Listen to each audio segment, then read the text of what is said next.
அது சொல்லியிருக்க, ஆலைகளில் திராட்சரசமும் எண்ணெயும் வழிந்தோடும். இது வரைக்கும் வீட்டுல இல்ல. நீ சரி பார்த்து ஊர் விதவை வீட்டுல இல்ல.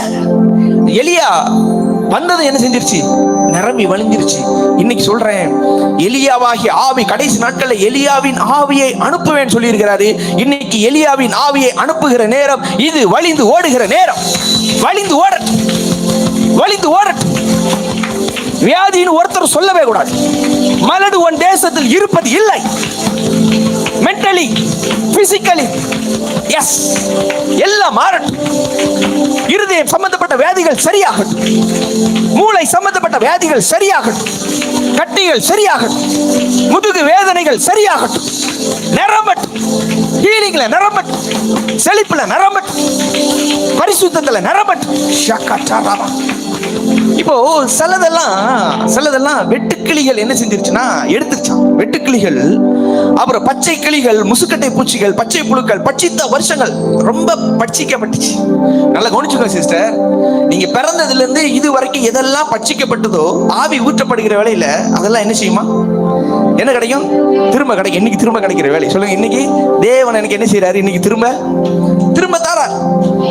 எஸ், சொல்லிருக்கு பாருங்க. வெட்டுக்கிளிகள் என்ன செய்யணும்? வந்துருச்சுன்னு வச்சுக்கோங்க, வயல்ல காலி பண்ணிரும். வயல்ல சுத்தமா ஒண்ணுமே என்ன செய்யாது? சுத்தமா காலி பண்ணிரும். வயல்ல ஒண்ணுமே இருக்காது. வெட்டுக்கிளிகள், பச்சை கிளிகள், முசுக்கட்டை பூச்சிகள், பச்சை புழுக்கள் பட்சித்த வருஷங்கள் என்னெல்லாம் பட்சிக்கப்பட்டுச்சதோ, பட்சிக்கப்பட்ட வருஷங்களின் விளைவு இந்த 2026 நடந்தே தீரும். சிலருக்கு இந்த மாசமே ஆரம்பிக்குது. வந்திருக்கிற புதிதாக வந்திருக்கிற பிள்ளைகளை பார்த்து சொல்லுகிறேன், இந்த மாசம் தேவன் அதை ஆரம்பிக்க பண்ணுகிறார். பட்சிக்கப்பட்டது உண்மைதான். சிலது பிசாசு கையை வச்சுட்டான். சிலதுக்கு நான் தான் காரணம். பிசாசு இடம் வச்சு கொடுத்ததுக்கு நான் தான் காரணம். ஆனா ஆவி ஊற்றப்படுகிற வேளையில, இன்னைக்கு ஆவி அனலாகிற வேளையில எல்லா பட்சித்த வருஷங்களின் விளைவு திரும்ப வரட்டும். பிறந்ததுல இருந்து இது வரைக்கும் சிலது நடந்தது உண்மைதான். Oh Jesus, Jesus, Jesus, Jesus, Jesus, Jesus, Jesus. Praise God, praise God. Jesus. Hallelujah, hallelujah. Okay, பாருங்க, பிறந்ததுல இருந்து இது வரைக்கும் நடந்தது, சிலதெல்லாம் நடந்தது உண்மைதான். அது நடந்ததுக்காக இனியும் தொடர்ந்து நடக்கணுங்கிறது இல்ல. ஏன்னா இன்னைக்கு என்ன ஊற்றப்படுகிற வேலை? இன்னைக்கு ஆவியானுடைய செயல்களை நீங்க புரியுற வேலை. ஆவியானுடைய செயல் எல்லாத்துக்குமே நீங்க எடுத்துக்கலாம். ஆவியானோட செயல் எல்லாத்துக்குமே நீங்க என்ன செஞ்சுக்கலாம்? எடுத்துக்கலாம். எல்லாத்துக்கும் ஆவியானோட செயல் உங்களுக்கு செயல்படும். உங்க குழந்தை பாக்கியமா இருக்கலாம், உங்க ஸ்டடீஸா இருக்கலாம், எஜுகேஷன்ஸா இருக்கலாம், இல்ல உங்க விஸ்டமா இருக்கலாம், தெய்வீக ஞானமா இருக்கலாம். எல்லாத்துலயும் ஆவியானோட செயல் என்ன செய்து செயல்படுகிறது. ஆமென், செயல்படுகிற வேலை. எஸ், பாருங்க, அடுத்து சொல்லியிருக்கு பாருங்க.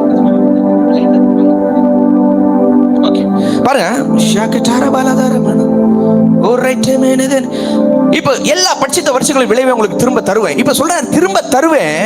அதுக்கப்புறம் என்ன நடக்குதுன்னா, நீங்கள் சம்பூர்ணமாய் சாப்பிட்டு திருப்தி அடைந்து, இதுவரைக்கும் திருப்தி அடையலனா இந்த நாள் திருப்தி அடைகிற நாள்.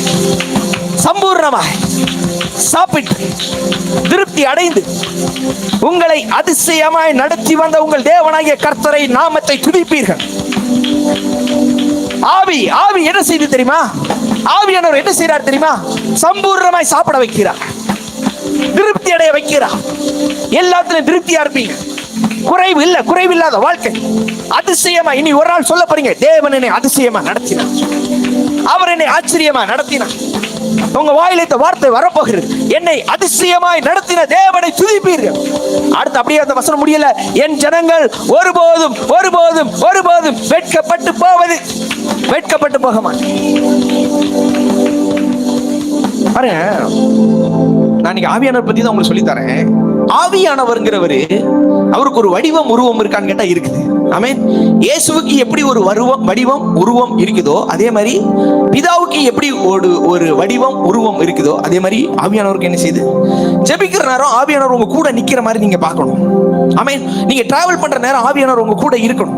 ஏன்னா இயேசு பத்தி நிறைய பேசுறாங்க. இயேசு என்ன சொல்றாரு? நான் போறேன், ஆனா ஒரு தேட்டர் வளர்ந்து என்ன செய்யறேன்? அப்போ இயேசு என் வேலை இந்த பூமியில வந்தப்ப என் வேலை முடிஞ்சு போச்சு. இப்ப யாரோட வேலை? யாரோட வேலை நடந்துட்டு இருக்குது? ஆவியானுடைய வேலை, பரிசுத்த ஆவியானுடைய வேலை என்ன செஞ்சுட்டு இருக்குது? நடந்துட்டு இருக்கு. அதனால கடைசி நாட்கள்ல மாம்சமான யாவர் மேல எதை தான் ஊற்றுவேன்? ஆவியை ஊத்தி உங்களை சரி பண்ணிட்டு அதுக்கப்புறம் இயேசு என்ன செய்வார்? வந்து ஆளுகை செய்வார். இப்போ யாரோட ஆளுகையின் வேலைனா ஆவியானோட ஆளுகை வேலை. யாரு ஆவியானவரை அதிகமாய் தியானம் பண்ணுகிறார்களோ, யாரு ஆவியானவர் அதிகமா ஆவியானோட உறவுல இருக்கிறாங்களோ, யாரு அதிகமா அந்நிய பாஷை பேசுறாங்களோ, அவர்கள் வாழ்க்கையில வெட்கம் என்கிற ஒண்ணு இனி இருக்கவே இருக்காது. இருக்கவே இருக்காது. என் ஜனங்கள் ஒருபோதும் வெட்கப்பட மாட்டார்கள். காரணம் என்ன? ஆவியானவருடைய வல்லமை. நான் இன்னைக்கு உங்களுக்கு நிரூபிச்சு காமிக்க போறேன். என்ன நிரூபிச்சு காமிக்க போறேன்னா, ஆதாம படைச்சதுல இருந்து இயேசு சிலுவையில மரித்து உயிரோடு எழும்புற வரைக்கும் ஆவியானவர் எங்கெல்லாம் வேலை செஞ்சாருங்கிற ஆவியானோட வல்லமை இன்னைக்கு உங்களுக்கு காமிக்க போறேன். இதுல இருந்து நீங்க ஒரு தெளிவடைய போறீங்க. ஆவியானவர் வெரி பவர்ஃபுல். அவர் ரொம்ப வல்லமை மிகுந்தவர். சொல்லி இருப்பாருங்க, நீங்கள் சம்பூர்ணமா சாப்பிட்டு திருப்தி அடைவீங்க. இதெல்லாம் நடந்ததுக்கு அப்புறம் மாம்சமான யாவர் மேலும் என் ஆவியை, எல்லாம் நடந்து திருப்தி ஆயிருவா. ஆவியானோட வேலை செஞ்சா திருப்தியா இருப்பீங்க சிஸ்டர். வியாதி இல்லாம இருப்பீங்க. ஆவியானவருடைய வேலை நடக்கட்டும் இன்னைக்கு உங்க வாழ்க்கை, திருப்தியா இருப்பீங்க. பிதா, குமாரன், பரிசுத்த ஆவியானவர். இப்போ இந்த ஆக்சுவலி தேவர்களுக்கு ஆண் வடிவம் தான் கொடுத்திருப்பாங்க. ஆனா பிதாவுக்கு மட்டும் ஆவியானவருக்கு மட்டும் பெண் வடிவத்தை கொடுத்திருப்பாங்க. எல்ஷடாய்னா என்ன அர்த்தம்னா பல மார்பகங்களை உடைய தாயின் அர்த்தமா. எல்ஷடாய்னா ஆவியானவரை குறிக்குது. அப்போ ஆவியானவர் வந்து ஒரு தாய்க்கு சம்பந்தப்படுத்தி பேசுவாங்க. ஐ மீன் பிதா தகப்பன், ஆவியானவர் தாய், இயேசு பிள்ளை, அந்த மாதிரி ரபிக்கள் பேசுவாங்க. அப்போ அவங்க வந்து ரெண்டு வடிவமும் உடையவர்கள். தேவர்கள் எப்படி ரெண்டு வடிவமும், அவங்களுக்கு ஆண் வடிவமும் இருக்கும், பெண் வடிவமும் இருக்கும். ஆனா இந்த ஆவியானவருக்கு மட்டும் தேற்றரவாளன், எப்பவுமே ஒரு தாயை போல நம்மளை தேற்றுகிறவர். நீங்க ஒரு தப்பு பண்ணா, நான் தப்பு பண்றேன்னு ஒரு உணர்வு வருது பாத்தீங்களா, அது கொடுக்கிறது யாரு தெரியுமா? ஆவியானவர். திடீர்னு ஒண்ணு சொல்லுவாரு, இந்த வழியில போனா இது உனக்கு கரெக்டா இருக்கும் அப்படின்னு சொல்லி அந்த வழியில நீங்க போய் வெற்றியா நடந்து உங்க வாழ்க்கையில ஷைன் பண்றீங்க பாத்தீங்களா, அது யார் சொல்லி கொடுக்கிறது? என்ன இங்க கொண்டு வந்து ஆவியானவர். ஆமா, நான் இங்க வர்றதுக்கு காரணம் யாரு? ஆவியானவர். இன்னைக்கு நீங்க எவ்வளவு பேர் வந்திருக்கீங்க பாத்தீங்களா, அதுக்கு காரணம் யாரு?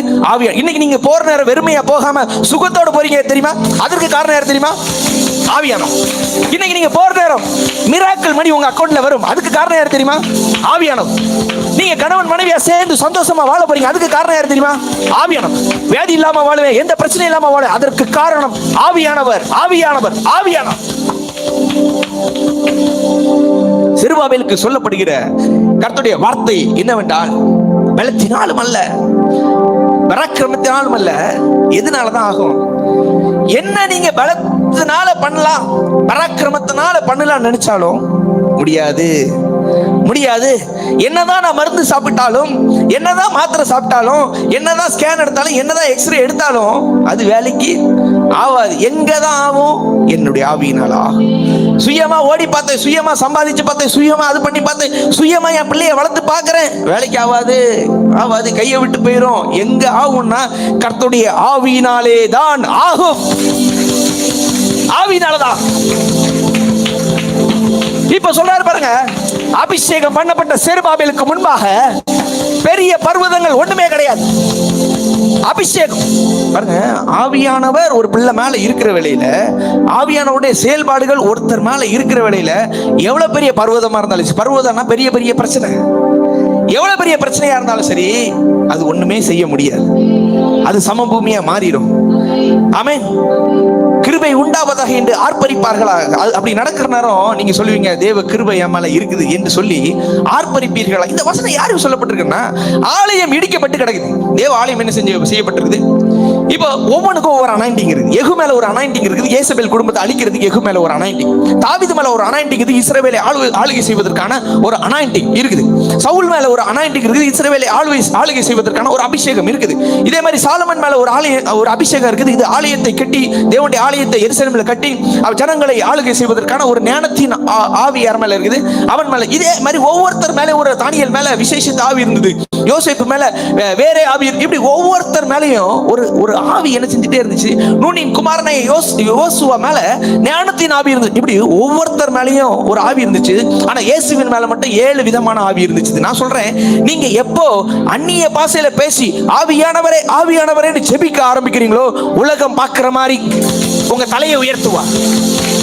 இயேசு மேல 7 விதமான ஆவி இருந்துச்சு. ஆனா யோசுவா மேல ஒரே ஆவி இருந்துச்சு. தாவீது மேல ஒரே ஆவி இருந்துச்சு. சாலமன் மேல ஒரே ஆவி இருந்துச்சு. யெகூ மேல, எலியா மேல, எலிசா மேல ஒரே ஆவி. இயேசுவின் மேல 7 ஆவி இருந்துச்சு. இன்னைக்கு உங்களை பார்த்து சொல்ல 7 விதமான ஆவிகள் உங்க மேல இன்னைக்கு இறங்கட்டும். பெரிய பர்வதங்கள் ஒண்ணுமில்லாம போயிடும். ஒண்ணுமே கிடையாது. இப்ப ஆலயத்தை கட்டுவதற்கான அபிஷேகம் யார் மேல பாத்தீங்கன்னா செருபாபேல் மேல இருக்குது. அவன் தான் அந்த தலைக்கல்லை எடுத்துட்டு வருவான்.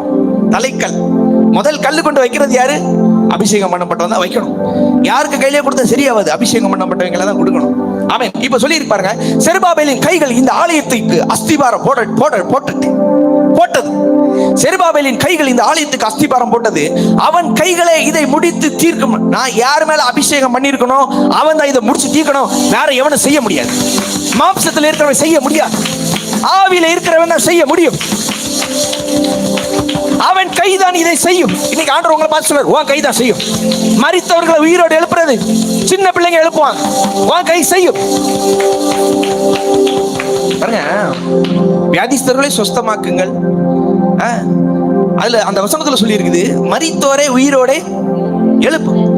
எழுப்புங்கள்னா இது நமக்கு ஒரு தகவலா சொல்லல, கட்டளையா சொல்றாங்க. நான் திரும்ப நிறைய சொல்றேன், மரித்தோரை எழுப்புங்கள் நிறைய இங்க வசனம் சொல்லுது. அது உனக்கு ஒரு இன்ஸ்ட்ரக்ஷன் கிடையாது, அது கட்டளை. ஆமென். மரித்தோரை என்ன செய்யணுமா? கடைசி பரிகரிக்கப்பட்ட சத்துரு என்னது? மரணம். என்ன சத்துரு? மரணம். மரித்தோரை எழுப்புற வல்லமை வரப்போகிறது. ஆமென். நம்ம சபையில கல்லறை தோட்டம் இருக்காது. ஆமென். ஏன்னா இங்க மரிக்கவே முடியாது. மரித்தாலும் திரும்ப எழுப்பி கொண்டு உட்கார வைப்போம். கவலைப்படாதீங்க, வசனம் சொல்றத நான் சொல்றேன். ஆமென். ரொம்ப வருஷமா வாழ போறோம். இயேசு வர்ற வரைக்கும் இங்கதான் இருக்க போறோம். விசுவாசிக்கிறவங்களுக்கு மட்டும் நடக்கும். ஆமென். நீங்க இருந்தா உங்க பிள்ளைங்க நல்லா இருக்கும்.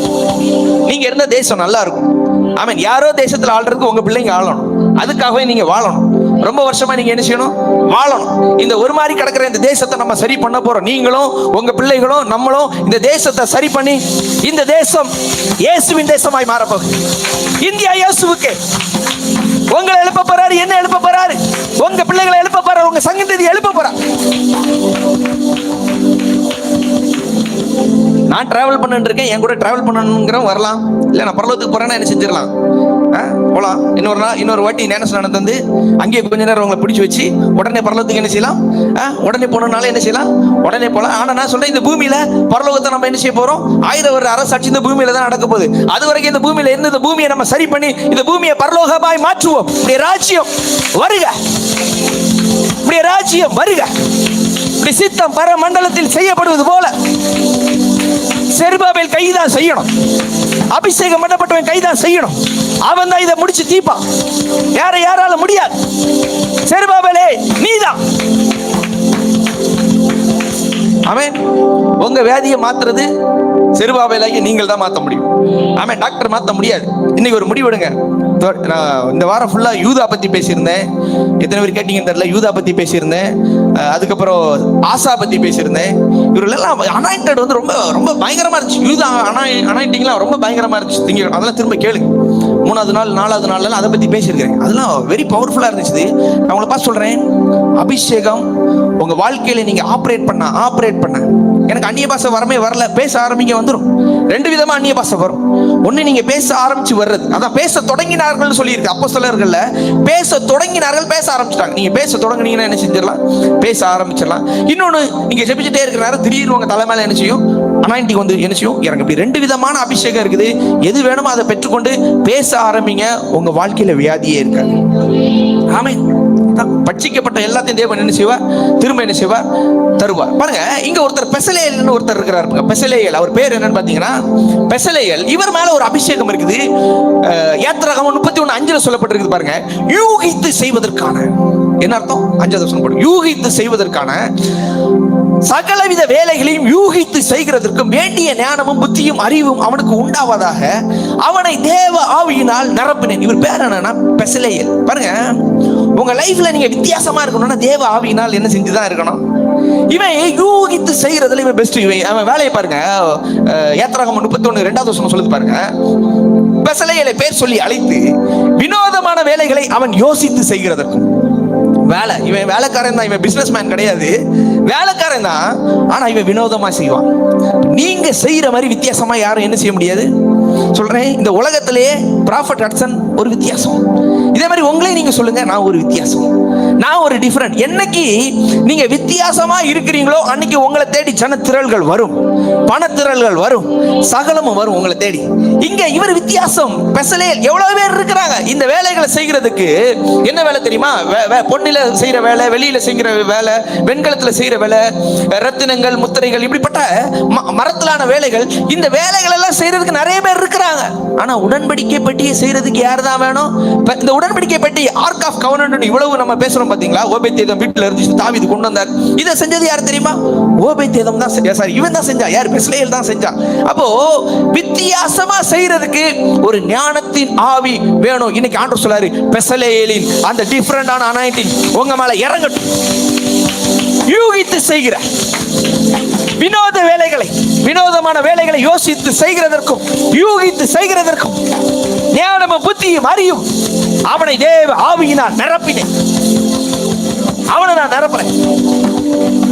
அவன் வியாதியை மாத்துறதுக்கு என்னதான் வேணும்? தேவ ஆவிதான் வேணும். அவன் கணவன் மனைவியா பிள்ளைகளா சேர்ந்து பிரச்சனை இல்லாம வாழணும்னா என்ன வேணும்? தேவ ஆவிதான் வேணும். பணத்தை சம்பாதிப்பதற்கு என்னதான் வேணும்? தேவ ஆவிதான் வேணும். பிள்ளைகளை வளர்க்கறதுக்கு என்னதான் வேணும்? தேவ ஆவிதான் வேணும். நீங்க வேணும் வேணும்னு சொன்னனால இன்னைக்கு ஆண்டவர் நீங்க ஓவர்ஃப்ளோ ஆகட்டும். நல்ல கரங்களை தட்டி அந்நிய பாஷை பேசுங்க. ரலபா ஷகடபா டச் பிள்ளைங்க மேல ஊற்றப்படும். ரீட்டா காட்டா யோசித்து செய்கிறதற்கும் யூகித்து செய்கிறதற்கும் ஞானமும் புத்தியும் அறிவும் இவர்களுக்கு உண்டாகும்.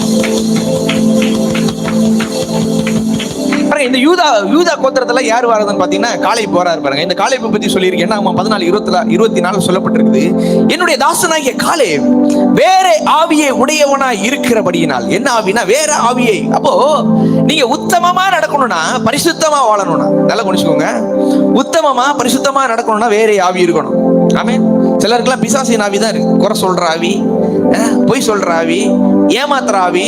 இந்த ஆவியெல்லாம் கொஞ்சம் போயிருச்சுன்னா நல்ல ஆவி என்ன செஞ்சிடும்?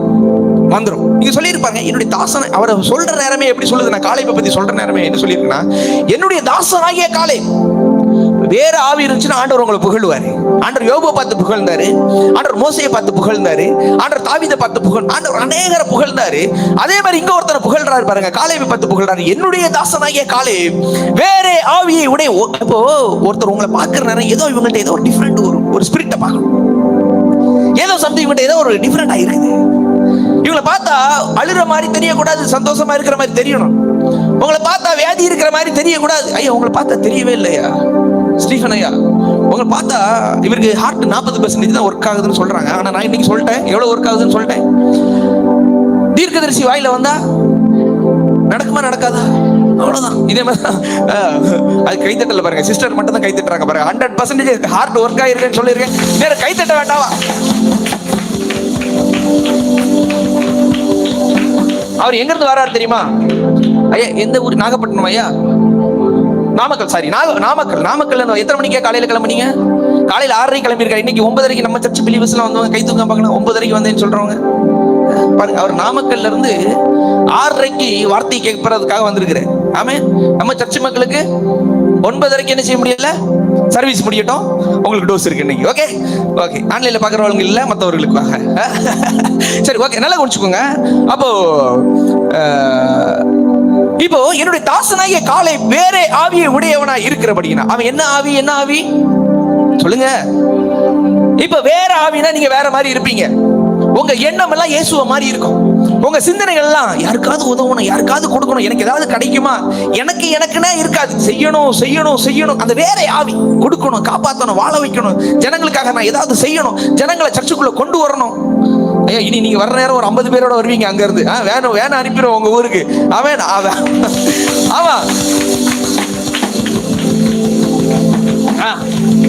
பாருங்க, அந்த ஒரு எண்ணம். ஊழியம், ஆண்டவர் வார்த்தை பரம்பட்டும், வார்த்தை செயல்படட்டும்.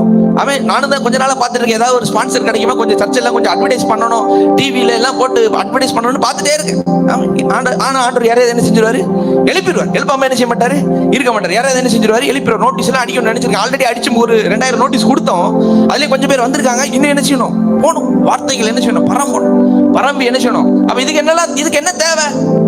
துட்டு துட்டு தான். அப்ப வேற ஆவி இருந்தா தான் துட்டு வரும். ஆமே, எனக்கு வருது, உங்களுக்கு வரணுமா வேண்டாமா? நீங்க எல்லாம் பில்லியனரா மாறணும், நீங்க எல்லாம் மில்லியனரா மாறணும். நீங்க எல்லாம் பில்லியனரா மாறினாதான் பாஸ்டர் என்ன செய்வாரு? ஆமா,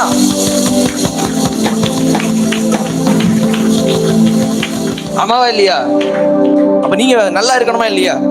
நீங்க போய் ஒருத்தன் எப்படி போய் ஆண்டவர் சுகமாக்குவாருன்னு சொல்ல முடியும்? நீங்க வியாதியா இருந்தா, வியாதி மாறினாதான் சொல்ல முடியும். ஆண்டவர் மாத்துவாருங்கிற வேற ஆவி அப்படி செய்யும் உங்களை. ஆமென். பாருங்க, என்னுடைய தாசனே காலை வேற ஆவியை உடையவனா இருக்கிறபடியினால் உத்தமமா என்னை பின்பற்றினபடி. இப்போ உத்தமமா இருக்கணும்னா வேற ஆவி என்ன செய்யணும்? இருக்கணும். அவன் போய் வந்த தேசத்தில், இப்ப ஆண்டவர் சொல்றாரு, அவன் என் ஆவியை உடையவன், அவன் உத்தமமா இருக்கிறான், அவன் போய் வந்த எல்லாத்தையும் அவனுக்கு கொடுப்பேன், கால் வைக்கிற எல்லாத்தையும் அவனுக்கு கொடுப்பேன். பசுமையா வாழ்ந்தான். அந்த யூதாலே பெஸ்ட் அவனுக்கு கிடைச்சது. ஆபிரகாம் சந்ததியிலே வேற ஆவி என்ன செய்யணும்? உங்களை பசுமைக்கு நேராய் நடத்தும். ஆவி ஊற்றப்படுகிற வேலை அது வரைக்கும் தான் அப்படி இருக்கும். வனாந்தர வயல் வெளியாய் மாறும்.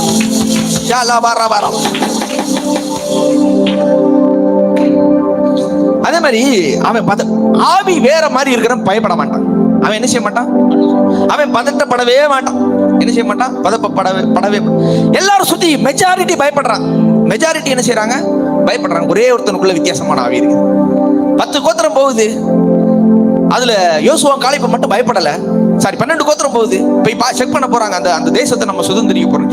எல்லாம் பயப்படுறாங்க. பயப்பட்டு அழுறான், ஒப்பாரி வைக்கிறான். ஒப்பாரி வச்சுட்டு நான் திரும்பி போறேங்கிறான். அதுல ஒரே ஒருத்தன் மட்டும் சொல்றான் பாருங்க, காலேப் சொல்றான் பாருங்க, அப்பொழுது காலேப் மோசேக்கு முன்பாக ஜனங்களை அமர்த்தி நாம் உடனே போய். அப்போ ஆவி உடையவன் என்ன செய்வானா? எல்லாத்தையும் அமர்த்திடுவான். ஆமென். ஆவி உடையவன் என்ன செய்வான்? எல்லாம் உங்க காலுக்குள்ள வந்துடும். ஆமென். அது பால சிங்கமா இல்ல என்ன சிங்கமோ என் காலுக்கு கீழே தான். வலு சர்ப்பத்தை மிதித்து, அவன் எப்படிப்பட்ட வலு சர்ப்பமா இருந்தாலும் சரி, எப்படிப்பட்ட இதா இருந்தாலும் சரி, வேற ஆவி உடையவர்கள் எல்லாவற்றையும் காலுக்கு கீழே அமர்த்தி விடுவார்கள். வியாதியை அமர்த்தி விடுவேன், பிரச்சனைகளை அமர்த்தி விடுவேன், ஏமாற்றங்களை அமர்த்தி விடுவேன், எல்லாம் அமர்த்த போறேன். ஆமென். இப்ப சிலர் உங்களை அமர்த்தி வச்சிருக்கலாம், சிலர் உங்களை என்ன செஞ்சிருக்கலாம். சில வீட்டுல எல்லாம், எங்க சர்ச் பிலீவர்ஸே சிலர் இருக்காங்க, ஹஸ்பண்டுக்கு டாமினேஷன் குடிச்சு வச்சுட்டு, நீ அங்க எங்க போற, எதுக்கு போற, அதுங்க சும்மா மனைவியை இருக்க விடுறதே கிடையாது. இப்படிப்பட்ட சிலர்லாம் இருக்காங்க. அது ஒரு பிசாசின் ஆவி. அதை அமர்த்தணும். அதை அமர்த்துறது காலேபின் ஆவி வேணும். காலேபின் ஆவி பதற எல்லாத்தையும் என்ன செஞ்சிருவான்? வியாதியை பார்த்து பதட்டம், குடும்ப உறவுகளை பார்த்து பதட்டம், சூழ்நிலைகளை பார்த்து பதட்டம், எல்லா பதட்டையும் அமர்த்தணும். சொல்லுங்க, அமர்த்தணும். அவன் சொல்றான் பாருங்க, எல்லாரும் பயந்துட்டு இருக்கிறான், ஆனா இவன் மட்டும் பயந்துட்டு இருக்கிற எல்லாரையும் அமர்த்தி உடனே சொல்றான் பாருங்க, நாம் உடனே போய் அதை சுதந்திரித்துக் கொள்வோம். நம்ம போய் அதை எடுப்போம், நம்ம போய் அதை சுதந்திரிப்போம், நாம் அதை எளிதாக ஜெயித்துக் கொள்ளலாம். இன்னைக்கு சிலதெல்லாம் உங்களுக்கு ரொம்ப பெருசா தெரியுது, பெரிய பர்வதம் மாதிரி இருக்கு. அதான் சொல்லுது, பெரிய பர்வதமே செருபாபேலுக்கு முன்பாக. அதுதான் இங்கே சொல்றாரு பாருங்க, எவ்வளவு பெருசா இருந்தாலும் சரி அது நீ எளிதாய் சுதந்திரிப்பாய். ஆமென். இன்னைக்கு சொல்லுங்க, பக்கத்துல கை கொடுத்து சொல்லுங்க, சுதந்திரிப்பாய். பக்கத்துல கை கொடுத்து சொல்லுங்க, முன்னாடி பின்னாடி எல்லாம் கை கொடுத்து சொல்லுங்க பார்க்கலாம். சுதந்திரிப்பாய், ஆரோக்கியத்தை சுதந்திரிப்பாய். இது சுதந்திரிக்கிற வேலை. நாம் அதை எளிதாய், மற்றவனுக்கு எல்லாம் பெருசா தெரியுது. இப்ப இவன் சொல்றான் பாருங்க, அவர்களை காத்த நிழல் அவர்களை விட்டு போயிருச்சு. எப்போ ஆவியின் மனுஷன் காலேப் ஒரு இடத்துக்கு போறானோ, ஆவியின் மனுஷன் போறானோ, அவர்களை காத்த நிழல் என்ன அர்த்தம்? அங்க இருக்கிற சகல நன்மைகளும் உங்களை நோக்கி வரும். எகிப்தின் வர்த்தக லாபம், எத்தியோப்பியாவின் வர்த்தக லாபம், நெடிய ஆட்களாக சபையரின் வர்த்தக லாபம்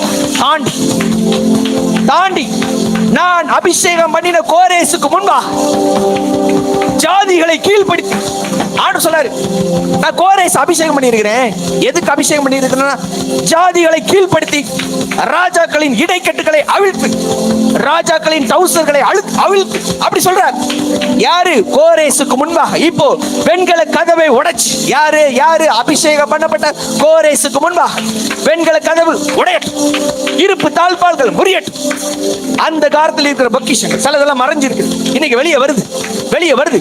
அந்த காலத்தில் இருக்கிற பொக்கிஷங்கள் ஒளிப்படத்துல சிலது ஒளித்து போயிருக்குது. அபிஷேகம் பண்ணி வச்சிருக்கு எதுக்கு? ஒளிஞ்சு இருக்கிறது எடுக்கிறதுக்கு, புடுங்கினதை திரும்ப பெற்றுக் கொள்வதற்காக. ஒளிப்படத்தில் இருக்கிற புதையல்களை நான் உனக்கு தருவேன் அப்படி சொல்லிட்டு அடுத்த வருஷம் சொல்றாரு, நான் உனக்கு முன்னே போய் கோணலானவைகளை செவையாக்கும். எத்தனை பேர் ஆவியில இருக்கீங்க, எத்தனை பேர் மாம்சத்துல இருக்கீங்கன்னு எனக்கு தெரியல. ஆனா கைத்தட்டி ரிசீவ் பண்ண பிள்ளைங்களுக்கு எல்லாம் நான் சொன்ன வாக்குத்தத்தங்கள் எல்லாம் அவர்கள் வாழ்க்கையில பலிக்கிற நாளா இந்த நாள் இன்னையில இருந்து அதை ஆரம்பிக்க போது இவர்கள் வாழ்க்கை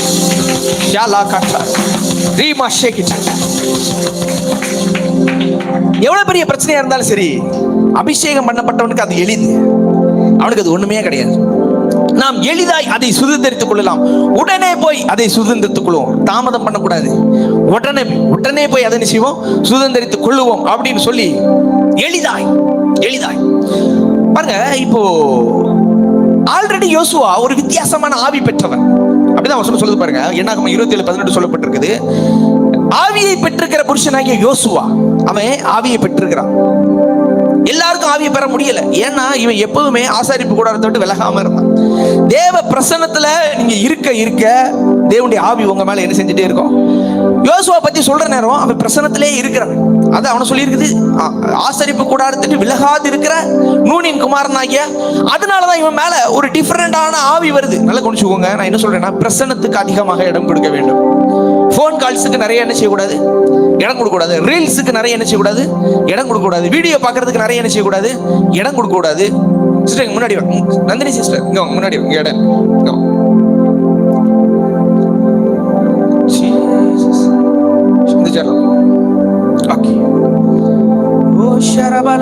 ஒரு சேர் எடுத்து ஒரு சேர் போடுங்க பாக்கலாம் அந்த சைடுல. ஓ ராட்டமான ஜீசஸ் அந்த சேர் முன்னாடி போட்டு ராமா ஷாக்கட்டா. ஓகே கவனிங்க. இப்போ சொல்லி பாருங்க, நூனின் குமாரன் வசனம் சொல்றது பாருங்க, அவன் வேற ஆவி பெற்றவன். அதுக்கு முன்னாடி ஒரு வசனத்தை சொல்லிடுறேன். சவுலுக்கு மேல தேவ ஆவி வருது. தேவ ஆவி வந்துச்சுன்னா வேறு மனுஷனா என்ன செஞ்சிடும், வேறு மனுஷன். வியாதி இருக்கிற மனுஷன் ஆரோக்கியமான மனுஷன், குறைவுல இருக்கிற மனுஷன் நிறைவேறும். இங்க அதே மாதிரி தான் சவுல் மேல அந்த ஆவி வருது பாருங்க. 1 சாமுவேல் 10:6 சொல்லப்பட்டிருக்கு. அப்பொழுது கர்த்தருடைய ஆவி உன்மேல் இறங்குவார். கர்த்தருடைய ஆவி உன்மேல் இறங்குவார். நீ அவர்களோட தீர்க்க தரிசனம் சொல்லி. ஆவி எப்ப இறங்குதோ, இறங்குற வேளையில நான் வேறு மனுஷனாய் மாறுவேன். சொல்லுங்க, இன்னைக்கு நான் வேறு மனுஷனா மாறிதான் போவேன். சிஸ்டர்ங்கிறது போற நேரம் நீங்க வேறு மனுஷனாய் தான் போக முடியும். வேறு மனுஷன் ஆவி இறங்குச்சுன்னா வேறு மனுஷன்.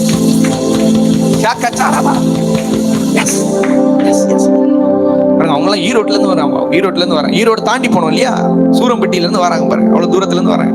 இவ்வளவு பேர் நிறைய பேர் நீங்க புதுசா வந்திருக்கீங்க. புதுசா வந்து ஒவ்வொரு பிள்ளைகளையும் ஆண்டவர் என்ன செய்வார், புதுசா வந்து எல்லாருக்கும் நல்ல கிளாப் பண்ணுங்க பார்க்கலாம். நல்ல கிளாப் பண்ணுங்க. எதை தேடி வந்திருக்கீங்களோ நீங்க போற நேரம் ஆண்டவர் அதை உங்களுக்கு தந்து தான் அனுப்புவார். அதை நீங்க பெற்றுக்கொண்டுதான் செல்வீர்கள். ஓ ஜீசஸ். வேறு மனுஷன் சொல்லுங்க, நான் வேறு மனுஷன். நான் வேறு ஒரு மனுஷன். உலகத்துல இருக்கிற உபத்திரமும் என்ன செய்ய முடியாது, தொட முடியாது. உலகத்துல இருக்கிற எந்த பிரச்சனைகளும் என்ன செய்ய முடியாது, தொட முடியாது. நான் வேறு மனுஷனா தான் இருப்பேன். அவன் நம்ம முன்னாடி நம்ம பாஸ்டர் இருக்கிறாங்க, ஜாக்சன் பாஸ்டர் இருக்காங்க, ஜாஸ்பர் சிஸ்டர் இருக்காங்க. அவங்க நம்ம மத்தியில இருப்பது ரொம்ப சந்தோஷம். பாஸ்டருக்கும் சிஸ்டர் நல்ல பாஸ்டர் மக நல்ல கிளாப் பண்ணுங்க. அவங்க திருநெல்வேலிக்காரங்க, நல்லா கிளாப் பண்ணுங்க. தேங்க்யூ பாஸ்டர், எங்க மத்தியில இருப்பது ரொம்ப சந்தோஷம். ஓகே கவனிங்க. வேறு மனுஷன் ஆண்டவர் என்ன செய்வாரா, வேறு மனுஷனை நம்மளை மாற்றுவார். இப்போ யோசுவா என்னும் நூனின் குமாரனை நீ தெரிந்து கொண்டு அவன் மேல் உன் கையை வை. இன்னைக்கு நான் சர்வீஸ் முடிஞ்சது, உங்க எல்லாருக்கும் ஹீலிங்காக நான் ஜெபிப்பேன். எல்லார் மேல அனாயிண்டிங்காக நான் ஜெபிப்பேன். இங்க மோசையை பார்த்து சொல்றாரு, நீ யோசுவா மேல கையை வை. ஆல்ரெடி அவன் ஆவி பெற்றவன் தான், ஆவி அவன் மேல இருக்குது. ஆனா எப்ப நீ கையை வைக்கிறியோ அப்ப அந்த ஆவி வேலை செய்ய ஆரம்பிக்கும். சொல்லி இருப்பாருங்க, தன் கைகளை வைத்தபடியினால் அவன் ஞானத்தின் ஆவியினால் நிறையப்பட்டான். மோசே பிரசன்னத்தில் நிறைந்தவன், யோசுவா ஆவியில் நிறைந்தவன். பிரசன்னத்தில் நிறைந்தவன் ஆவியில் நிறைந்தவன் மேல கையை வைக்கிறான். கையை வச்சதும் அவன் நிரப்பப்படுகிறான். இஸ்ரவேல் புத்திரர் அவனுக்கு கீழ்ப்படிந்து. நான் சொல்றேன் பிரதர் சிஸ்டர், ஆவியில நீங்க நிரப்பப்படுகிற வேளையில கீழ்ப்படியாத சகலமும் கீழ்ப்படியும். இன்னைக்கு வியாதி முத்திட்டு இருக்குதா, கீழ்ப்படியும். ஆமென். எதெல்லாம் கீழ்ப்படியணுமோ கொடூரமான சிலதெல்லாம் கீழ்ப்படிய போகுது. உங்க பிள்ளைங்க கீழ்ப்படிய போறாங்க. ஆவியினால் மோசே பிரசன்னத்தினால் மகிமையினால் நிறைந்தவன் கையை வைக்கிறான்.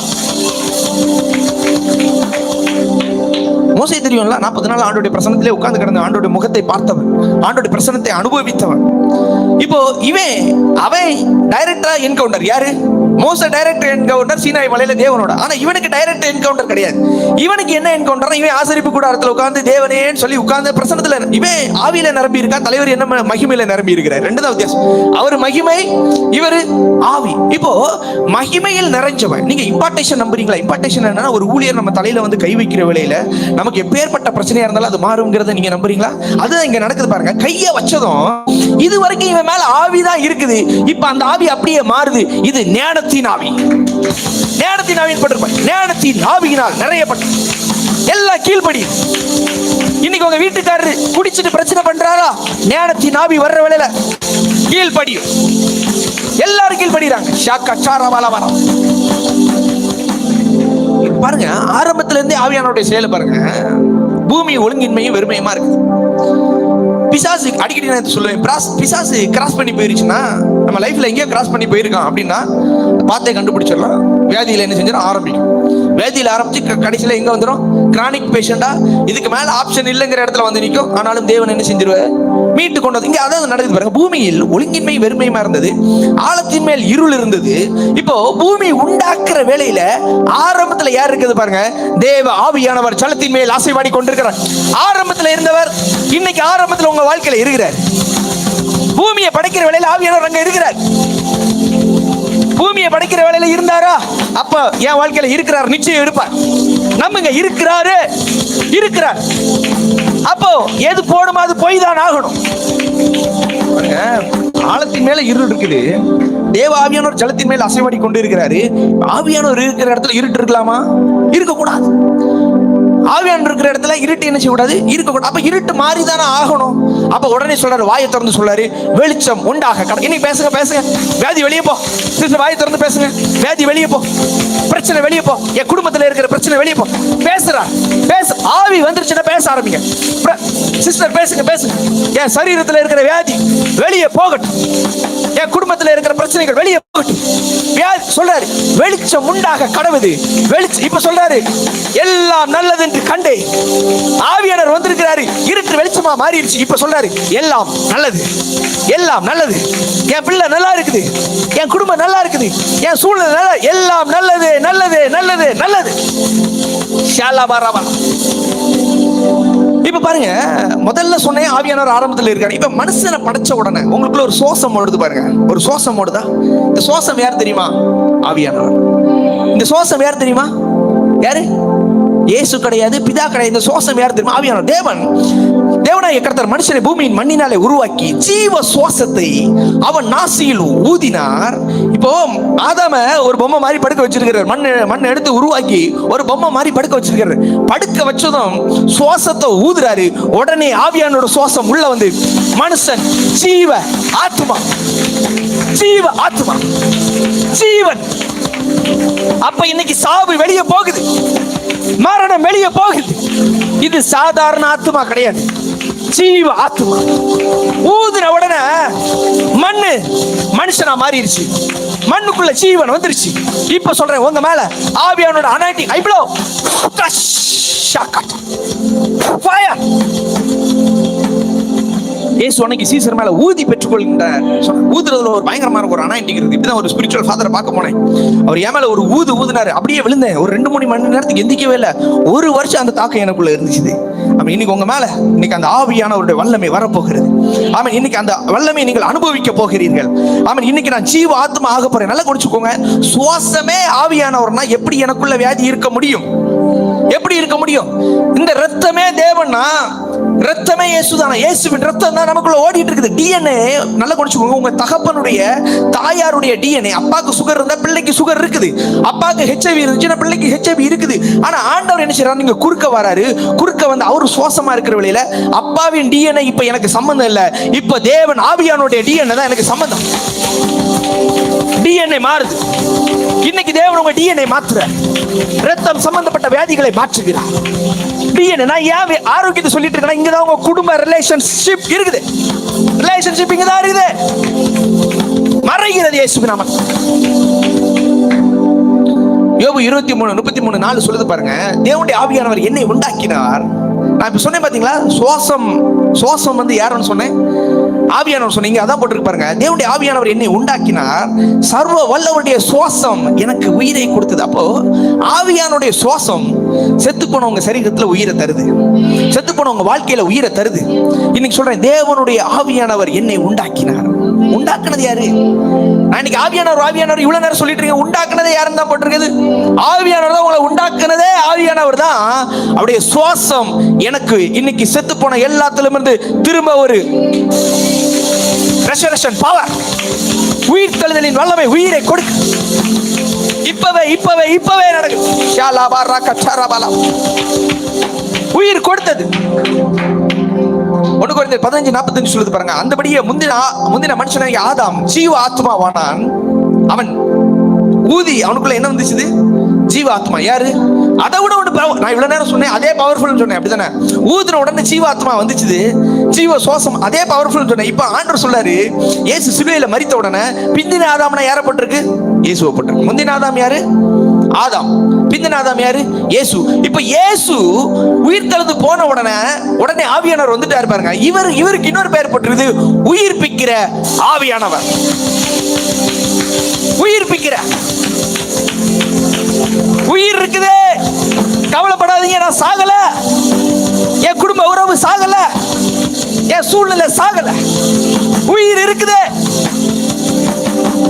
உயிர் கொடுக்கிற ஆவியானவர் அவன். இந்த பாருங்க, இந்த விஜய் சிஸ்டர் இருக்காங்க பாருங்க, இவங்க மளிகை கடை வச்சிருக்காங்க. ஒரு நாள் அவங்க கடையில ஒரு தம்பி ஒருத்தன் இருக்கான். ஒரு மீட்டிங் போனோம், ஒரு கோயம்புத்தூர் ஒரு மீட்டிங் போனோம்னா ட்ரெஸ் எடுக்கிறதுக்காக ராத்திரி போயிருக்காங்க. எங்க இதுல பைக்ல போயிருக்காங்க. அந்த தம்பி கூட பின்னாடி பைக்ல போயிருக்காங்க. நல்ல மழையில என்ன பிடிச்சிட்டு போயிருக்காங்க? கொடை பிடிச்சிட்டு போயிருக்காங்க.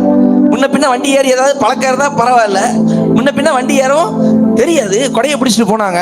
கொடையை பிடிச்சிட்டு போனப்ப என்ன நடந்துச்சுன்னா, காத்து பயங்கரமா அடிச்சு கீழே விழுந்து தலை, இந்த மண்டை எலும்பு இருக்கு பாத்தீங்களா, எலும்பு என்ன செஞ்சு பண்ண உடஞ்சி போய் 3 நாள் கோமா. ஹாஸ்பிட்டல்ல போனா கோமால இருக்கு.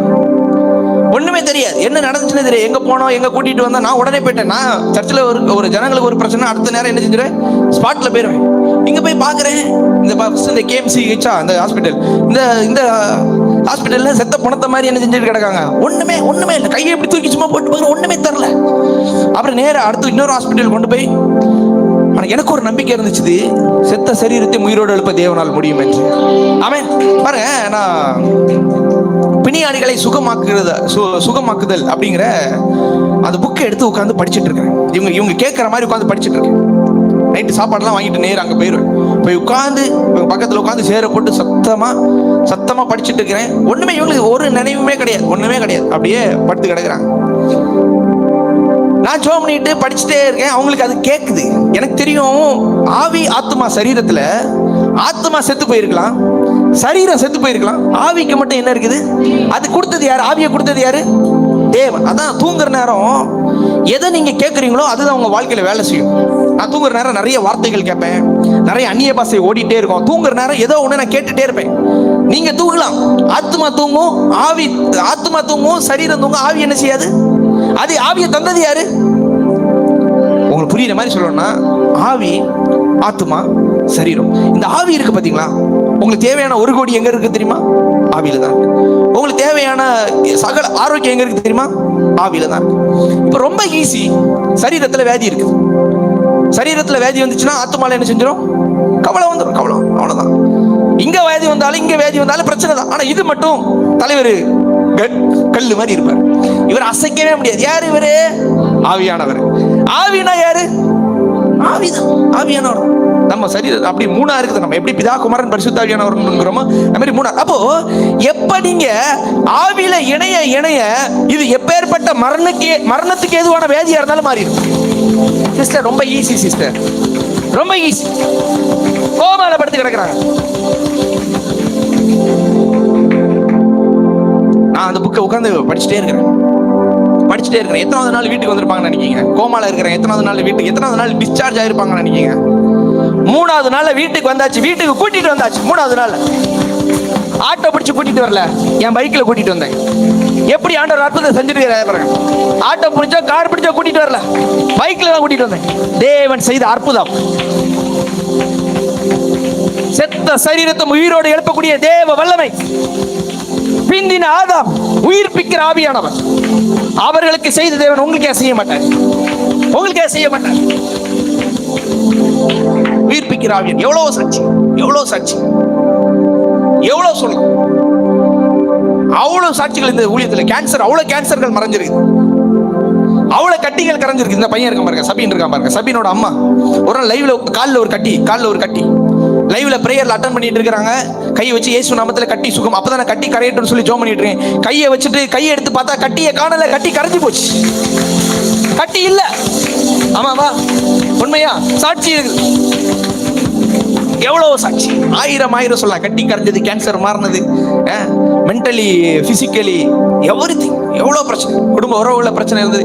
எவ்வளவு தேவன் மாற்றிடுறார். இவ்வளத்தையும் செய்த உயிர்ப்பிக்கிற ஆவியானவர் இன்னைக்கு உங்களை உயிர்ப்பிக்காம விடுவாரா? ஷாலாபாரம். இந்த ஊழியத்தின் அபிஷேகம் உங்க வாழ்க்கையில செயல்படும்.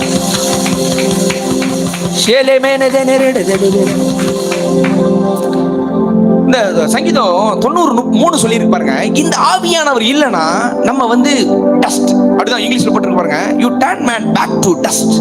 அப்போ இந்த ஆவியானவர் இருந்தா டஸ்ட்னா தூள். இதுல போட்டு பாருங்க, நீர் மனுஷனை நீர் தூளி ஆக்கி மனுபுத்திரனை திரும்புங்கள் என்கிறீர். அப்போ நீர் தூளினா என்னன்னா, நம்ம இந்த ஆவியானவர் இல்லைன்னா வெறும் மண்ணு. அப்ப ஆவியானவர் இருந்தா நீங்க ஸ்பெஷல். இன்னைக்கு சொல்றேன், இந்த வெறும் மண்ணா இருக்கிற என்ன மண்ணுக்கு அடையாளம் என்னன்னா, வியாதி வந்துருச்சுன்னா மண்ணுக்கு அடையாளம். அவன் திரும்ப வியாதியிலே நீங்க இருக்கீங்கன்னா அது என்ன அடையாளம்? மண்ணுக்கு அடையாளம். இன்னைக்கு ஆண்டவர் சொல்றாரு, மண்ணுக்கு அடையாளம் எல்லாவற்றையும் நான் திரும்ப மாத்தி, மனுபுத்திரனே திரும்புங்கள். மண்ணுல இருந்து ஒண்ணு ஆவியானவருக்கு நேரா திருப்புறேன். திரும்புகிற வேலை ஒரு யூட்டர்ன் நடக்குது. வியாதியில இருந்து திரும்பு. இனி நீ வியாதிசன்கிற பேர் உனக்கு இல்ல. அன்னைக்கு பெதஸ்தா குளத்துல ஒருத்தன் படுத்து கிடக்குறான். 38 வருஷமா படுத்து கிடக்குறான். 38 கரெக்டா? ஓகே, 38 வருஷமா படுத்து கிடக்குறான். படுத்து கிடந்தது உண்மையா? உண்மை. 38 வருஷமா அவன் யாரப்பா சந்திக்கல. பெதஸ்தா குளம் அங்க கலக்குறது எல்லாம் உண்மைதான். ஆனா சந்திக்க வேண்டியவரை சந்திக்கல. இன்னைக்கு இங்க நீங்க வந்திருக்கீங்கன்னா சந்திக்க வேண்டியவரை சந்திக்க வந்திருக்கிறீங்க. ஆண்டவர் சொல்றார், உன் படுக்கையை எடுத்துக்கொண்டு நட. எனக்கு சித்தப்பட்டு நீ சுத்தமாக சொல்றாரு. அந்த குஷ்டரோகியை பார்த்து சொல்லுங்க, எனக்கு சித்தப்பட்டு நீ சுத்தமாக, நீ வியாதியில இருக்க முடியாது. பேதுரு சொல்றாரு, ஐனியாவே எழுந்திரு, உன் படுக்கையை நீயே போட்டுக்கொண்டு எழுந்திரு. எல்லாரும் அற்புதங்களை அடையாளங்களை அப்போஸ்தலர்கள் செய்திருக்கிறார்கள். உலகத்தை கலக்குகிறவர்களும் இங்கேயே வந்து விட்டார்களான்னு சொல்ற மாதிரி உலகத்தை கலக்குகிறவர்கள். சொல்றேன், நீங்க வியாதியா இருந்தா இயேசுவின் நாமம் மகிமைப்படுமா? மகிமைப்படாது. அப்ப வியாதி உங்களுக்கு இருக்காது. இயேசுவின் நாமம் மகிமைப்படணும்னா வியாதி உங்களுக்கு என்ன செய்யாது? இருக்காது. ஏன்னா இயேசுவின் நாமம் மகிமைப்படணும்னு தான் அவர் வந்திருக்கிறாரு. ஆவியானவர் அதற்காக தான் கொடுத்திருக்கிறாரு. பிதாவையும் இயேசுவையும் ஆவியானவரை மகிமைப்படுத்துவதற்காக தான் இயேசு வந்தார். அப்ப அவர் வந்த நோக்கம் என்ன? சிலுவையில் மரித்ததுக்கு நோக்கம் என்ன? நான் நல்லா வாழணுங்கிறதா நோக்கம். அப்ப நீங்க நல்லா வாழ்ந்துதான் ஆகுவீர்கள், திரும்புவீர்கள்.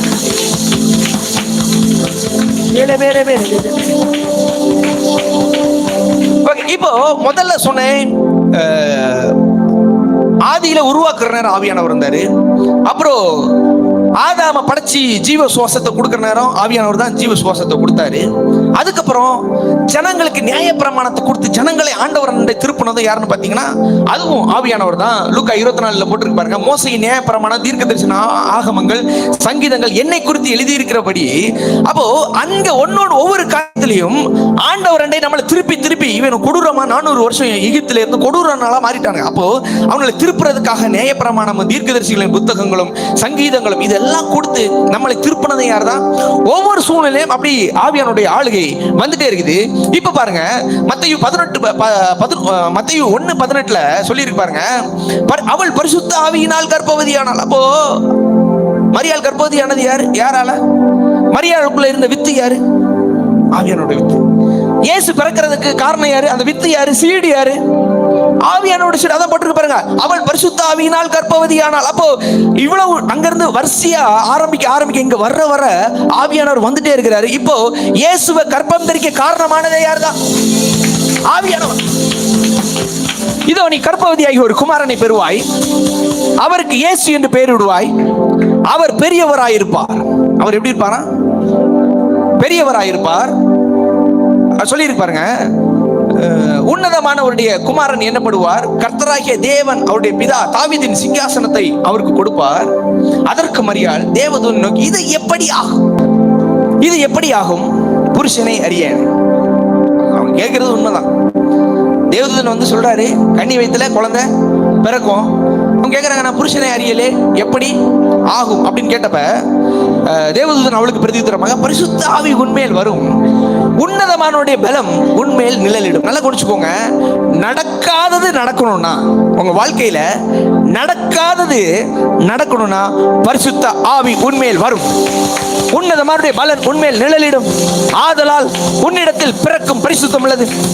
இது ஆவியானுடைய சீடு. இயேசுவை பிறக்கிறதுக்கு காரணம் யார் தெரியுமா? ஆவியான். ஆரம்பத்துல பூமியை படைக்கிற நேரம் ஆவியானவர் அங்கே இருந்தார். ஆதாமை படைக்கிற வேளையில ஆவியானவர் அங்கே இருந்து ஜீவ சுவாசத்தை கொடுத்து ஆவியானவர் உள்ள வந்தார். அதுக்கப்புறம் ஜனங்களை சரியாய் நடத்துவதற்காக நியாய பிரமாணத்தையும் தீர்க்க தரிசன ஆகமங்களையும் சங்கீதங்களையும் கொடுத்து ஜனங்களை சரியாய் நடத்தினார். அப்படியே வந்து கடைசியில இப்போ இயேசு பிறப்பதற்கு காரணம் யாரு? பரிசுத்த ஆவியானவர். ஆவியானவர் வெரி பவர்ஃபுல், ரொம்ப மென்மையானவர். அவர் அடிக்கிறவர் கிடையாது, அணைக்கிறவர். எல் ஷடாய் எல்லாமே இருக்கு. அடிக்கிற தெய்வம் கிடையாது.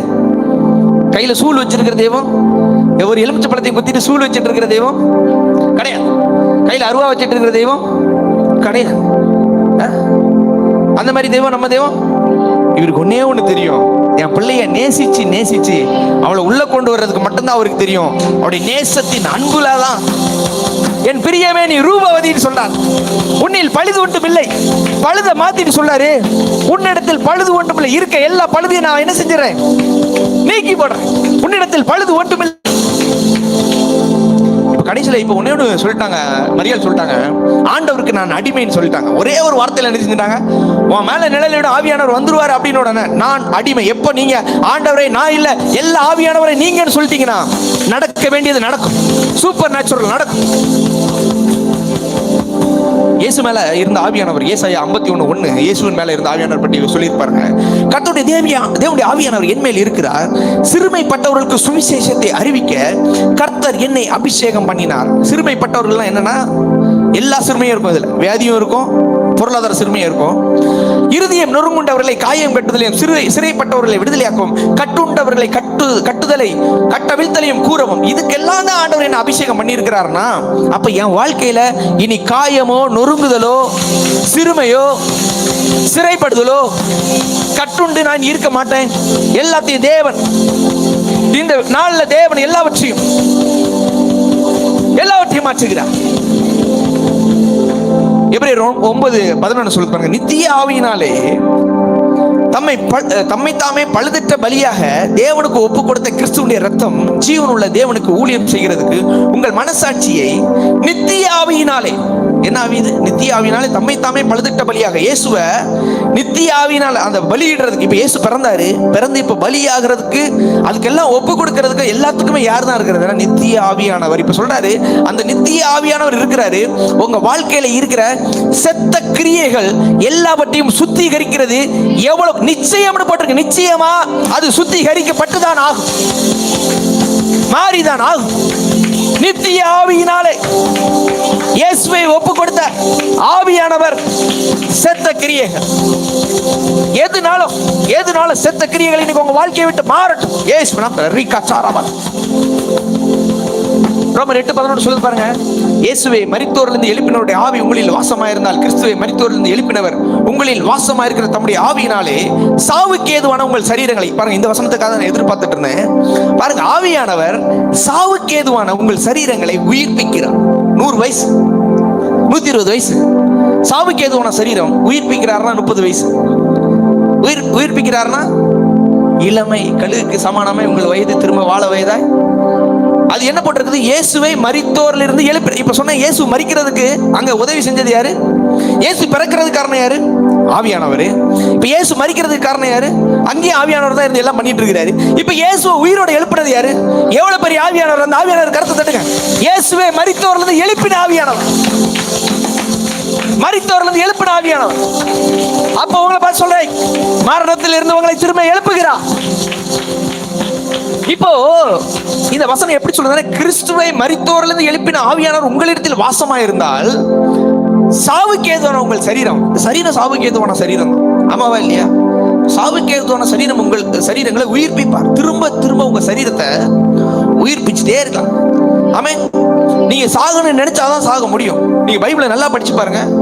சாது சுந்தர் சிங்லாம் சாகலன்னு சொல்றாங்க. சும்மா சும்மா ஆப்பிரிக்காவில் ஒவ்வொரு ப்ராஃபட்டையும் பார்த்தா எல்லாரும் சாது சுந்தர் சிங்கை தான் பேசிட்டே இருக்கிறாங்க. அவர் இன்னும் சாகாம உயிரோட இருக்கிறார். அவர் சரீரமே கிடைக்கல, அவரு அப்படியே ஒவ்வொரு கண்ட்ரியா போயிட்டு இருக்காரு அப்படின்லாம் நிறைய பேர் சொல்றாங்க. எந்த அளவுக்குன்னு தெரியல, ஆனாலும் பைபிளா தான் சொல்லுது. சாவுக்கு ஏதுவான உங்கள் சரீரங்களை, சரீரத்துல வியாதி இருந்துச்சுன்னா இன்னைக்கு உயிர்ப்பிக்கப்படும். இன்னொன்னு சொல்லவா, இந்த வார்த்தையை நீங்க கேட்டுட்டே இருக்கிற வேளையில உங்க சரீரத்துல, உங்க வீட்டுல, உங்க குடும்பத்துல இருக்கிற எல்லா வியாதிகளும் ஜீரோ எல்லாத்திலையும் உயிர்ப்பிச்சிருக்கிறார். பலத்த காற்று அடிக்கிற முழக்கம் போல வானத்திலிருந்து சடிதியாய் ஒரு முழக்கம் உண்டாகி அவர்கள் உட்கார்ந்திருந்த வீடு முழுவதையும் நிரப்பிட்டு, இன்னைக்கு நிரப்பப்படட்டும், இந்த ஆலயம் நிரப்பப்படட்டும். நிரப்பிட்டு அக்கினிமயமான நாவுகள் போல பிரிந்திருக்கும் நாவுகள் காணப்பட்டு அவர்கள் ஒவ்வொருவர் மேலும், நல்லா கவனிச்சுக்கோங்க, அபிஷேகம்ங்கிறது கார்பரேட் அனாயிட்டிங் கிடையாது. ஒவ்வொருவர் மேலும் தனித்தனியா, அது ஒரு நிறைய பேருக்கானது கிடையாது, தனித்தனியா ஒவ்வொருவர் மேலும் வந்து அவர் அமர்ந்தது. இன்னைக்கு உங்க மேல, இன்னைக்கு இந்த வார்த்தையை கேட்கிற வேளையில அந்த ஆவியானோட வல்லமை உங்க மேல அமர்ந்து அக்கினிமயமான நாவுகள், அக்கினி இறங்குகிறது. அவர்கள் எல்லாரும் பரிசுத்த ஆவியினால் நிரப்பப்பட்டு ஆவியானவர் தங்களுக்கு தந்துள்ள வரத்தின்படியே வெவ்வேறு பாஷைகளை பேச தொடங்கினார். வெவ்வேறு பாஷைகள். இன்னைக்கு ஆவியானுடைய செயலை நீங்க அனுபவிக்க வேணும்னா என்ன பாஷை பேசணும்? வெவ்வேறு பாஷைகள். டெய்லி ஒரு முடிவெடுங்க. அந்நிய பாஷையை பேசணும்னு உங்களுக்கு ஆர்வம் இருந்துச்சுன்னா அந்நிய பாஷை வீடியோ நீங்க யூடியூப்ல பாத்தீங்கன்னா நிறைய போட்டு கேளு, ஹெட்போன் வச்சு கேளு. கேட்டுட்டு அதை நீங்க ரொம்ப கேட்க அதை நீங்க பேச ஆரம்பிச்சிருவீங்க. எப்போ நீங்க அந்நிய பாஷையில பேச ஆரம்பிக்கிறீங்களோ ஆவியின் வரத்தை அனலாக்க முடியும். Very powerful. இந்த உலகத்துல நீங்க எது கொடுத்தும் வாங்க முடியாததுன்னா என்ன தெரியுமா? அந்நிய பாஷை. என்ன காசு கொடுத்தாலும் உங்களால என்ன செய்ய முடியாது. ஆனா ஆண்டவர் நமக்கு அதை ஈஸியா தந்திருக்கிறார். எவ்வளவு காரியத்தை செஞ்சிருக்கிறாரு. ஆதாம எழுப்பி இருக்கிறாரு, இயேசுவை மரணத்திலிருந்து திரும்ப உயிரோட எழுப்பி இருக்கிறாரு, கன்னிமரியாள் வயித்துல இயேசுவை பெற வச்சிருக்கிறாரு, பெசலேயல் மேல் வித்தியாசமா ஆவி இருந்துச்சு, யோசுவா மேல ஞானத்தின் ஆவி இருந்துச்சு, தாவீதின் மேல அரசாளுகிற ஞானம் இருந்துச்சு, அரசாளுகிற அந்த ஆவியானவர் இருந்தாரு, சாலமோன் மேல ஞானத்தின் ஆவியானவர் இருந்தாரு. எவ்வளவு பெரிய ஆவியானவர் பாருங்க. செருபாபேல் மேல சபையை கட்டக்கூடிய ஆவியானவர், ஏசாயா மேல தீர்க்க தரிசனம், எலியா மேல தீர்க்க தரிசனம், யெகூ மேல அந்த பாகாலின் வல்லமைகளை அழிக்கக்கூடிய ஆவியானவர். இன்னைக்கு சொல்றேன், இந்த 7 விதமான ஆவியானவர் உங்க வாழ்க்கையில வேலை செய்துதான் ஆகவே. ரோமர் 8:26 இப்படி சொல்லுது பாருங்க, அந்தபடி ஆவியானவர் நமது பலவீனங்களில் நமக்கு உதவி செய்கிறார். இன்னைக்கு வரைக்கும் நீங்க ரொம்ப சோர்ந்து போகாம சாகாம இருக்கிறது காரணம், உங்களை பலப்படுத்தினது யாரு தெரியுமா? அவருக்கு நீங்க நல்ல இடம் கொடுத்தீங்கன்னா சோர்வே வராது. அவருக்கு முழுவதும் இடம் கொடுத்தா என்ன செய்யாது? சோர்வே. ஆவியானவரை என்ன புரியுதா? ஆர்சிக்காரங்களுக்கு சொன்னா பிதா, சுதன், பரிசுத்த ஆவியானவர் ஒன்று சொல்றோம் பாத்தீங்களா? அந்த பரிசுத்த ஆவியானவர். இந்த 3 பேருமே ஒண்ணுதான். ஆனா இதுல இப்ப ஏன் ஆவியானவர் நம்ம நிறைய ஆபரேட் பண்ண வேண்டியது இருக்குதுன்னா, இப்ப அவருடைய ஆளுகை. இப்ப யாருடைய ஆளுகை? இயேசுவின் ஆளுகை. இந்த பூமியில இருந்த வரைக்கும் இயேசுவின் ஆளுகை. இப்ப இவர் சொல்லிட்டார், நான் போறேன்ட்டார். இயேசு என்ன செஞ்சிட்டாரு? இன்னொன்னு சொல்ல, திருத்திரமா உங்களுக்குள்ளதான் இருக்குது. பிதா உங்களுக்குள்ளதான் இருக்கிறாரு, பரிசுத்த ஆவியானவர் உங்களுக்குள்ளதான் இருக்காரு, ஆவியானவர் உங்களுக்குள்ளதான் இருக்கிறாரு. ஆனா சொல்றாரு, நான் தான் உன்னை சகல சத்தியத்துக்குள்ள நடத்துறது. யார் தான்? ஆவியானவர் தான் என்ன செய்யறாரு? சகல சத்தியத்துக்குள்ள நம்மள என்ன செய்யறாரு? அதனால ஆவியானவரை பத்தி நிறைய நம்ம ஆபரேட் பண்ண வேண்டிய அவசியம் இருக்குது. அதனால இப்ப சொல்லி இருப்பாங்க, அந்தபடி ஆவியானவர் நமது பலவீனங்களை நமக்கு உதவி செய்கிறார். பலவீனத்துல உங்களுக்கு உதவி செய்யறது யாரு? மனுஷன் இல்ல, ஊழியர் இல்ல, உதவி செய்யறது ஆவியானவர். நாம் ஏற்றபடி வேண்டிக் கொள்ள, சில நேரம் எனக்கு வேண்டிக் கொள்றது என்னன்னு தெரியல, அப்படி இருக்கிற வேளையில ஆவியானவர் தாமே வாக்கு கடங்காத பெருமூச்சு. என்ன நீங்க இப்படி ஒரு பெருமூச்சு விடுறீங்க பாத்தீங்களா? அந்த அளவுக்கு பெருமூச்சுகளோடு நமக்காக அந்த லெவலுக்கு ஆவியானவர் நமக்கு வேலை செய்து கொண்டே இருக்கிறார். பலவீனங்களில் உதவி செய்கிறார், பலனை தருகிறார். எனக்கு என்ன கேட்கணும்னு தெரியல, அதுல எனக்கு மாற்றத்தை தருகிறார் பெருமூச்சோடு. இப்போ ஆவியானவர் நமக்குள்ள வந்தனால நம்ம ஆண்டவரை திறந்த முகமாய் அவரை நம்ம பார்க்கலாம். முன்னாடி ஆண்டவர் நமக்கு தூரமா இருந்தார், இப்ப நமக்கு சமீபமா இருக்கிறாரு. அதனால அந்த ஆவியானவர்னால மகிமையின் மேல் மகிமை. மகிமை என்ன அர்த்தம் தெரியுமா? மோசே சாகுற நேரம் கண் பார்வை மங்கல. காரணம் என்ன தெரியுமா? 40 நாள் தேவ மகிமையில இருந்தனால கண் பார்வை என்ன செய்யல. ஆனா ஆண்டவர் சொல்றாரு, நீ மகிமையின் மேல் திரும்ப திரும்ப மகிமை என்ன செஞ்சுட்டே இருக்கலாம், புதுப்பிச்சுட்டே இருக்கலாம். அதான் சொல்லி இருக்குது. ஆவியானுடைய அந்த சாயல்னால, ஆவியா இருக்கிற கர்த்தரால் மகிமையின் மேல் மகிமை, glory to glory. திரும்ப திரும்ப அந்த நம்ம சர்ச்சோட பேரே இந்த மகிமையில தான் இருக்குது. glory மகிமையின் மண்டலம். இந்த மகிமையின் மண்டலத்துல நீங்க உங்களை திரும்ப திரும்ப புதுப்பிச்சுட்டே இருக்கலாம். புதுப்பிச்சுட்டு எல்லாத்துலயும் புதுப்பிச்சுட்டே இருக்கலாம். மகிமையின் மேல் மகிமை அடைந்து மறுரூபம்னா என்னன்னா, இப்போ இயேசு அன்னைக்கு மறுரூப மலையில மறுரூபமானார். இயேசு மறுரூபமானார் பாத்தீங்களா? இந்த மறுரூபம் நீங்க அடைஞ்சீங்கன்னா, நீங்க இந்த பூமியில உள்ள எந்த நீதிகளும் உங்களை தொட முடியாது. எந்த நீதியும், பிசாசா இருக்கலாம், மனுஷனா இருக்கலாம், அடிச்சா கூட வலிக்காது. செத்த அனுபவம் தான் என்னது? மறுரூப அனுபவம். ஆண்டவர் சொல்லாரு, பரலோகத்துல இருக்கிற அனுபவம் தான் மறுரூப அனுபவம். ஆண்டவர் சொல்லாரு, பரலோகத்துல இருக்கிற அந்த மறுரூப அனுபவத்தை இந்த பூமியில நம்ம வாழ போறோம். மகிமைக்கு மேல் மகிமை வேணுங்கிறவங்க பெற்றுக்கொள்ளுங்க.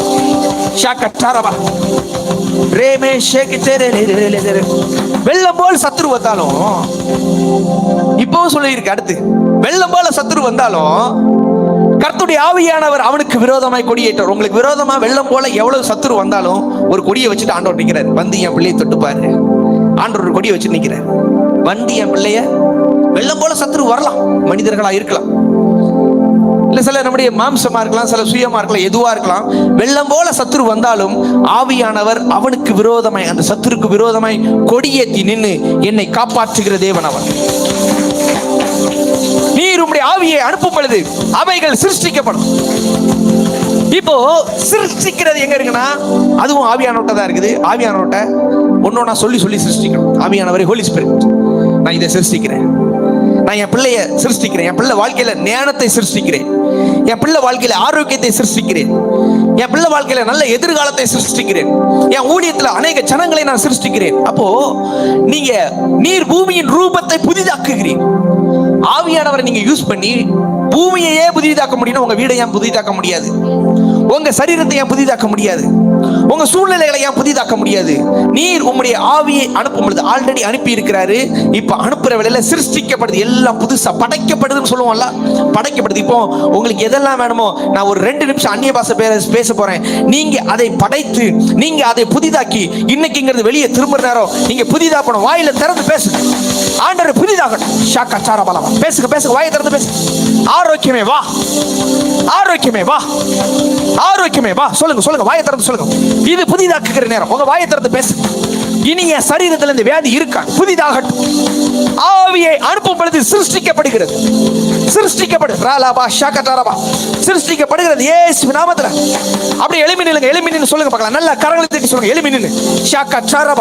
சிருஷ்டிக்கப்படட்டும், புதிதாகட்டும். கையை தட்டி ரிசீவ் பண்ணிக்கோங்க. நல்ல கரங்களை தட்டி சிருஷ்டிக்கப்படட்டும் இயேசு நாமத்துல. ரபலபரபலபரபா ஷரபலபரபலா. இது சிருஷ்டிக்கிற வேலை. நீர் பூமியின் ரூபத்தை ஆன்லைன்ல பார்க்கிற பிள்ளைங்க நீங்க ரிசீவ் பண்ணிக்கோங்க. Fire touch ஷக்கச்சரபலா. சிருஷ்டிக்கிறா, புதிதாக்குகிறா. ரக்கச்சரபலபலம். நவமான இருதயத்தை கொடுக்கிறா, புதிய ஆவியை கட்டளையிடுகிறா. கல்லான இருதயத்தை மாற்றி கல்லான இருதயத்தை மாற்றி நவமான இருதயம். நல்ல கரங்களை தட்டி ஷபா பாபா பாபா ரவா லபா ரீபா லபா. பரிசுத்த ஆவியினாலே நம்பிக்கை பெருகும். பரிசுத்த ஆவியினாலே நம்பிக்கை பெருகும். ஞானத்தையும் உணர்வையும் அருளும் ஆவி, ஆலோசனையும் பலனையும் அருளுகிற ஆவி. பலத்தினாலும் அல்ல, பராக்கிரம. வாயை திறந்து சொல்லுங்க, ஆவியானவரே பேசுங்க, ஆவியானவரே பேசுங்க, ஆவியானவரே. ஹோலி ஸ்பிரிட் சொல்லுங்க, சொல்லுங்க, ஆவியானவரே. ஆவி ரபா லபா ரபா லபா ரபா ஷரபா லபா. நல்ல நல்ல வாய்களை திறந்து, ஒரு ஆள் கூட சும்மா இருக்கக்கூடாது. அந்நிய பாஷை பேசுங்க. இது சிருஷ்டிக்கிற வேலை, இது படைக்கிற வேலை. ரபா டபா ரபா ரபா லபா ரபா ஷாட்டா. வியாதி மறைகிற வேலை. நீ உம்முடைய ஆவியை அனுப்பும் பொழுது சிருஷ்டிக்கப்படும் பூமியின் ரூபம் புதிதாக. ரபா பாபா ஷாக்கா ரபலம். ஞானத்தையும் உணர்வையும் அருளும் ஆவி, ஆலோசனையும் பலனை ஷாக்கா. Yes yes yes fire touch. சிலர் மேல தேவ வல்லமை அளவு இல்லாமல் இறங்கும். ரபா லபா ரபா ரபா ரச்சா. கர்த்தருக்கு பயப்படுகிற பயம். கர்த்தருடைய ஆவியானவர் இறங்கி இருக்கிறார்.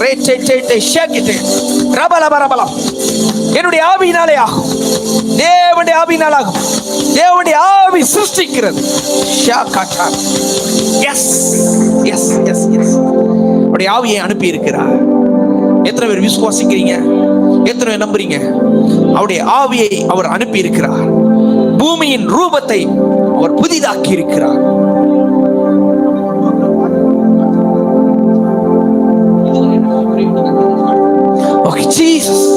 நன்றி டாடி. எஸ், இந்த பிள்ளைகளை ஆசீர்வதித்ததற்காக நன்றி. இன்னைக்கு ஆவியானுடைய வல்லமை இந்த பிள்ளைகள் மேல இறங்கினதற்காக நன்றி.